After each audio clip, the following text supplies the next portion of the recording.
आज इम्तियाज जलील यांच्या घरी बिर्याणी पार्टी करण्यात आली। मांस विक्री बंदीच्या निर्णयाचा जलील यांच्याकडून निषेध करत नोंदवण्यात आले। छत्रपती संभाजीनगरच्या घरी त्यांनी बिर्याणी बनवली। प्रशासनाच्या मांस बंदीच्या निर्णयाविरोधात इम्तियाज जलील यांनी स्वतःच्या घरात जाणीवपूर्वक बिर्याणी बनवून या निर्णयाचा विरोध दर्शवलाय। इम्तियाज जलील यांच्या घरी बिर्याणी बनवण्यात येत असून ही बिर्याणी खाण्यासाठी मुख्यमंत्री आणि निर्णय काढणाऱ्या प्रशासकांना त्यांनी आमंत्रण देखील दिले।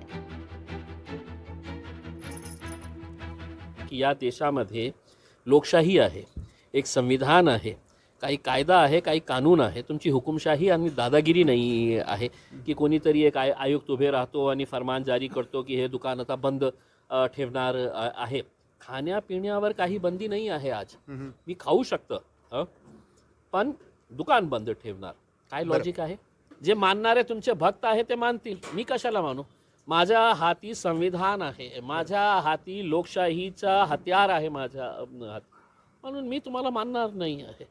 तुम्हाला जे करायचं आहे तुम्ही करा, आम्हाला जे करायचं आहे आम्ही करतो। अहो हे सगळं नाटकं असतात, त्या लोकांना फक्त आता आपला TRP वाढवण्यासाठी किंवा आपलं कुठेतरी न्यूजमध्ये असण्यासाठी असे प्रकार करतात आणि हे प्रकार लोकांच्या लक्षात येईल।